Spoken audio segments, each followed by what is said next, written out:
Hello Aries, Sun, Moon, Rising, and Venus signs. Kamusta kayo? Sana po nasa mabuti kayong kalagayan. Welcome back po sa Star Tarot. Kung bago kayo rito, welcome din kayo. Thank you sa inyong support. I truly appreciate it.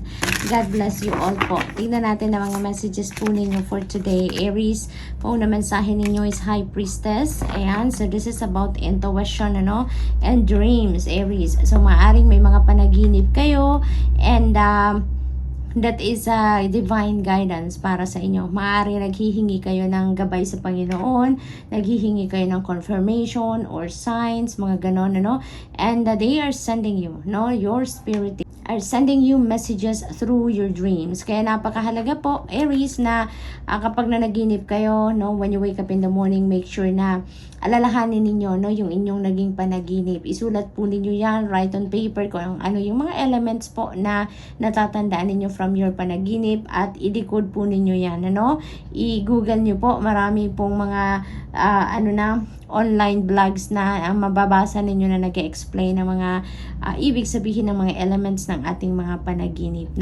At tignan po ninyo yan dahil gabay po yan from your angels, from your spirit guides, from Panginoon, And maaring yan ay mga kasagutan sa inyong mga tanong, maaring yan ay gabay, para sa pag-navigate ninyo na kung ano man ang iyong sitwasyon sa ngayon, or in the future.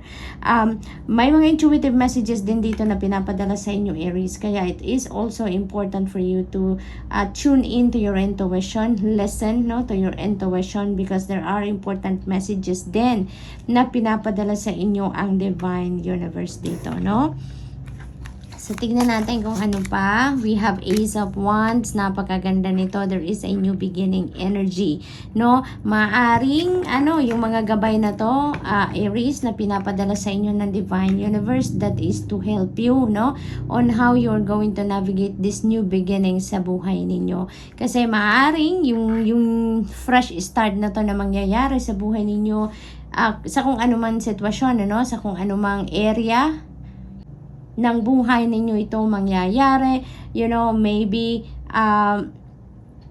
this is totally new for you. Kaya nandyan agad, may tulong agad na pinapadala ang Divine Universe sa inyo, pati na ang inyong mga angels to help you kung paano ninyo sisimulan ang bagay na to, kung endeavor man yan, or kung ano pa man yan na bago para sa inyo, So tutulungan kayo na manavigate ninyo yan ng maayos, na maganda. You will be on the right track, yung gano'n, yung mga new beginning energy na yan, maaaring yan ay magsisimula kayo ng isang bagong trabaho, siguro bagong negosyo, mga ganon, or bagong karera, yung mga ganon ba, na kung saan dyan ninyo ma-express ang inyong sarili, ma-express ninyo yung inyong passion. This could be something na you really love to do, maaring related din yan sa inyong mga creativity, sa inyong mga talents, yung mga ganon. So good luck to that, Aries. We have King of Swords. Ayan. So maybe there is a support coming from someone matured na, dito na tao. Maaaring kamag-anak ninyo yan, maaaring dad ninyo, maaaring kapatid ninyo. This could be anyone na medyo matured na dito, at talagang full support siguro ito sa iyo sa kung ano man ang mga new beginnings na to na sisimulan ninyo ngayon, maaari din ang iba sa inyo dito kailangan talaga ng clarity, kailangan talaga ng direction, kailangan ng advice, maaring ganon regarding this new beginning na nagagawin ninyo. Maaring ganon din ang sitwasyon ng iba sa inyo dito, but you know what, Aries, sinasabi din sa inyo ng King of Swords dito na just in case may kalituhan sa inyong isip, just in case hindi niyo nakikita ang clear direction ng path na gusto ninyong tahakin dito, maaring regarding yan sa siguro pipiliin ninyo yung trabaho or pipiliin ninyo yung career path, yung mga ganon, maaring naguguluhan kayo, and if you feel like asking for advice from mga matured people, no? Let's say for example, mga parents ninyo o kaya mga kaibigan ninyo na medyo may experience na talaga sa mga kung ano man ang sitwasyon na inyong pinagdadaanan sa ngayon. Ano, you can ask for help from them, no? You can ask for their advice, no? Kung sa tingin ninyo yun ang makakapagpalinaw ng inyong isipan, then do so, no? Kung anong pakiramdam ninyo, sundin ninyo yan. Dahil dito nga sabi ng High Priestess, 'di ba? No, follow what your intuition is telling you. So if you feel like parang pinupul kayo towards someone para magtanong kayo, para magpa-advise kayo, then do so, no? Even if kung sa tingin ninyo yung mga pakikipag-usap sa mga professionals, no, can help your situation para makapag-decision kayo dito, then go for it, no, Aries? So what else? We have 7 of cups. So siguro, no, yung confusion na to, yung indecisiveness na meron kayo, it's because there are multiple opportunities pala na pinag-iisipan kayo, no? Yung 7 of Cups, these are multiple opportunities, no? Maaring sabay-sabay na pumasok ang mga opportunities dito sa inyo. It may be, multiple opportunities regarding trabaho lang or regarding career path lang, or maybe, various opportunities para din sa various areas ng buhay ninyo. Kaya maaring nalilito talaga kayo dito, which one are you going to prioritize, or which option dito ang kukunin ninyo, because maybe all of them are attractive, all of them are very kumbaga appealing to you, kaya medyo siguro alin nga ba? Siguro nagme-mini-mo kayo, no? Yung mga ganon. So, ayan, in cases like that, no, ang laging advice sa inyo ng Spirit is for you to always check in with your intuition. Kasi yung intuition po, that is a direct message from the divine, Yun ang magagabay sa inyo kung alin ang best para sa iyo. Kaya kahit gaano man kadami ang mga opportunities na lalapit sa inyo, huwag kayong mag-alala. Just tune in with your intuition, pakinggan ninyo, sundin ninyo ang binubulong sa inyo, and you will be directed to the right path, no? Madadirect kayo dyan sa tamang desisyon, sa best option, kumbaga, na para sa iyo. Kasi yung mga opportunities na yan, kahit 10 pang opportunities ang lumapit sa'yo, ibig sabihin yan, those are all meant for you. Yun nga lang, binibigyan kayo ng liberty to choose, 'di ba? Binibigyan kayo ng kalayaan na mamili kung ano talaga yung sa pakiramdam ninyo, sa tingin ninyo ay saktong-sakto para sa inyo, parang lahat ng mga boxes, kumbaga sa criteria ninyo ay ma-check off ninyo, no? Yung mga ganon. So, good luck, Aries, and that's all I have for you for today. I hope nakatulong ang mga mensaheng ito in some way. Thank you for watching. Love and light. Namaste. Hello Leo, Sun, Moon, Rising, and Venus signs. Kamusta kayo? Sana po nasa mabuti kayong kalagayan. Welcome back po sa Star Tarot. Kung bago kayo dito, welcome din kayo. Thank you sa inyong support. I truly appreciate it. God bless you all po. Tingnan natin ang mga messages ninyo for today. For Leo, paunang mensahe ninyo ay strength. Ayan, so this is your energy, no, Leo? So maaaring meron kayong sitwasyon ngayon wherein you need your inner strength, you need your courage para maharap ninyo, no, kung ano man ang klaseng sitwasyon na to. This could be something na siguro merong mga hindi pagkakaintindihan ang mga tao dito, maaaring may mga tensionadong sitwasyon. So this could be family situation, this could also be a work situation, may sitwasyon na maaaring nagkaroon ng mga heated arguments, or maybe you are not on the same page, no, yung mga ganong sitwasyon. That's why maybe kailangan nyo talaga dito ng tatag ng kalooban ninyo dito, no, para maharap ninyo ng tama, maharap ninyo, masolve ninyo ang problema na yan, successfully, yung mga ganon. Kaya tutulungan kayo dito ng divine universe and your angels dito to activate your inner strength and courage, Huwag kayong matakot, Huwag kayong matakot na harapin ang kung ano man ang sitwasyon na ito. If you feel like this is a challenging situation, huwag kayong mag-alala, Leo, dahil lagi nyo lang alalahanin, na walang challenge na binibigay sa atin ang Divine Universe na hindi natin kaya, no? Na hindi natin kayang i-handle. Kaya lilipas lang din yan. Magkakaayos at magkakaayos din kayo, no? Ng mga taong itong, kung meron man kayong hindi pagkakaintindihan with another person. So we also have as 8 of Swords. Ayan. So feeling restricted naman ang iba sa inyo dito, no? Leo, maring ang iba sa inyo dito, meron kayong ina-envision for yourself. Let's say may dream kayo or meron kayong mga goals na mga ganon, ano? Pero hanggang sa isip lang. Hindi ninyo nagagawa, hindi ninyo magawang mag-take action. It's because something is preventing you from doing so. Maaring mga ano yan, maaring mga negative criticisms yan ng ibang tao nakakarating sa inyo, maaring mga mga chika, mga sabi-sabi ng ibang tao to discourage you, no, or to intimidate you, at talagang naaapektuhin din kayo. Kaya natitigil kayo, no? Kaya hindi kayo talaga nagte-take action because of that, no? So maaring gano'n ang sitwasyon dito ng iba sa inyo dito, Leo. Kaya natitigilan kayo, hindi kayo maka-move forward sa buhay ninyo. It's because maybe yun ang nagpapapigil sa inyo, yung mga negative thoughts ninyo din, ano? So Leo, huwag kayong mag-alala, no? Huwag kayong mag-alala about them. Huwag ninyong pansinin as much as possible yung mga sinasabi ng ibang tao. It's because alam naman ninyo na kayo lang ang tanging nakakaalam, 'di ba? Kung ano yung inyong mga capabilities, kung ano yung inyong kakayanan, kung ano yung inyong talent, gifts, and mga skills ninyo. Kayo lang ang tanging nakakaalam kung ano ang meron kayo, kung ano kayo, anong kakayanan ninyo. Kaya wag ninyong pansinin, ano, yung mga negative criticisms ng ibang tao. Bagkus, no, kung meron man kayong naririnig na mga negative criticisms, okay, take it, pero gawin ninyong ano yun, motivation, no, para mas galingan pa ninyo kung ano man ang inyong mga kakayanan, kung ano man ang inyong gagawin, no, galingan nyo pa para mag-succeed kayo, no, 'di ba? Para mas matupad ninyo kung ano ang inyong mga pangarap, dahil yan ang yan ang pinaka magandang revenge, 'di ba?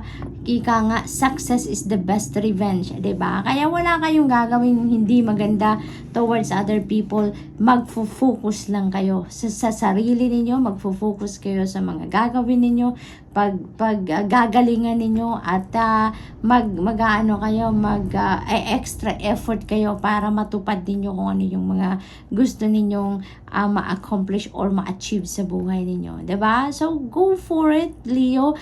Don't be intimidated by other people, no? Huwag kayong papaapekto in a negative way, no? Yung mga sabi-sabi ng ibang tao.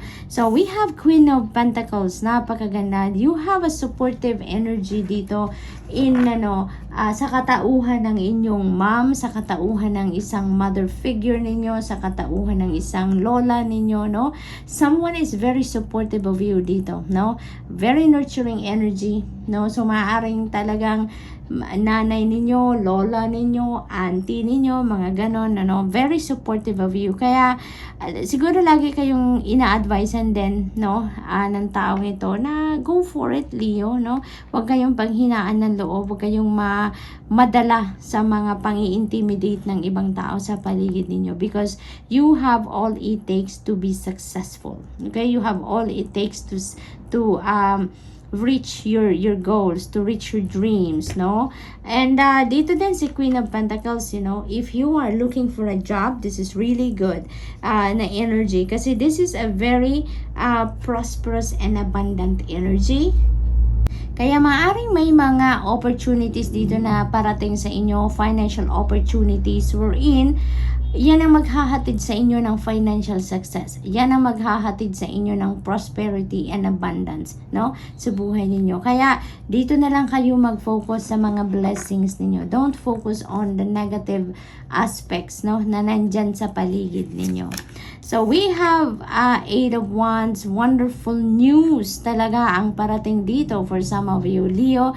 Maaring that is related to this financial opportunities na dadating, no? So this is really beautiful kasi parang mabilisan ang ganap nito. Mabilisan ang ganap. So you really need to focus. You really need to be ready physically, mentally, emotionally, and spiritually dito, dahil mabilisan ang mga pagdedesisyon gagawin nyo dito, mabilisan ang pag-roll out ng mga bagay-bagay dito, you know, because this is a fast-moving energy. So, maaring yung mga opportunity na to ay talagang hihintayin ang inyong kasagutan. Let's say, for example, in just few hours, no?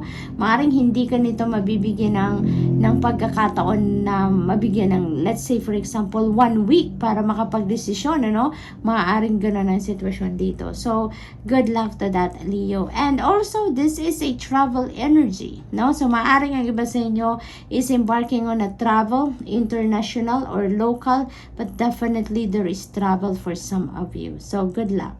And that's all I have for you for today. I hope nakatulong ang mga mensaheng ito in some way. Thank you for watching. Love and light. Namaste. Hello, Sagittarius, Sun, Moon, Rising, and Venus signs. Kamusta kayo? Sana po'y nasa mabuti kayong kalagayan. Welcome back po sa Star Tarot. Kung bago kayo dito, welcome din kayo. Thank you sa inyong support. I truly appreciate it. God bless you all po. Tingnan natin ang mga messages ninyo for today. We have the full energy. Ayan. So, this is a new beginning energy. Sagittarius, napakaganda. Kasi exciting to, no? Exciting to. Meron kayong sisimulan dito na bagay na bago para sa inyo, bagong-bago para sa inyo. Kaya kahit hindi ninyo eksaktong alam kung anong magaganap dito sa papasukin ninyong sitwasyon, but you are taking the leap of faith. Nagtitiwala kayo sa inyong sarili, sa inyong mga kakayanan. Nagtitiwala kayo dito sa inyong spirit team, that your spirit team has your back. Kaya kayo, moving forward kayo, no? Moving forward kayo. Talagang papasukin ninyo ang isang bagong sitwasyon na ito. It could be anything, no, sa buhay ninyo. It could be a new relationship, it could be a new career, it could be a new home na talagang maaring bibilhin ninyo or lilipatan ninyo, no? It could be a new job, no? It could be a business na bago sa inyo, or maybe mag-shift kayo ng career into entrepreneurship, no? Maaring gano'n, no? Definitely, this is totally new for you, no? You are taking risk dito, no? So, this is really exciting kasi, di ba, doon sa mga bagay na, mga pinapasok natin, mga bagay na totally new for us, di ba? That is where we learn, that is where we grow, no? Yun ang nagiging tulay para mag-grow tayo as a person, mag-evolve tayo, diba, into the best version of ourselves. Kaya napakaganda nito, no? Beautiful energy. What else? We have justice energy. You are getting what you deserve ngayon, Sagittarius. Kung anong para sa'yo, yan ang makukuha ninyo. Yan ang i-award sa inyo ng universe, no? And balance will be back in your life dito, Sagittarius. So, magiging maayos na ang lahat. Parang everything will be in order sa ngayon. Kaya napakaganda, no? Napakaganda nito. Kasi magiging maayos na ang lahat. Everything is going to, parang it's going to fall into its right place na sa ngayon ang mga bagay-bagay sa buhay ninyo. So, good for you. We have 4 of Pentacles. Ayan. So, this is about investments. This is about managing your money wisely, no? Yun ang napipick up ko dito kasi maaaring walang balanse, no, ang paghahawak ninyo sa pera. It's either super gastos kayo na hindi ninyo siguro na monitor, no, ang spending ninyo. Maaari din naman na sobrang sobrang save kayo na parang almost ayaw nyo naman na mahanginan ng pera ninyo, no? So, maaaring ganun ang ganap dito. Walang balanse. Kaya, pinapanawagan sa inyo ng energy na to, no? Manage your money wisely, no? Mas maganda na meron kayong budget plan na sinusunod, yung mga ganun ba, no? Para nang sa gayon, talagang maging maayos, no, ang ang paghawak sa inyong pera.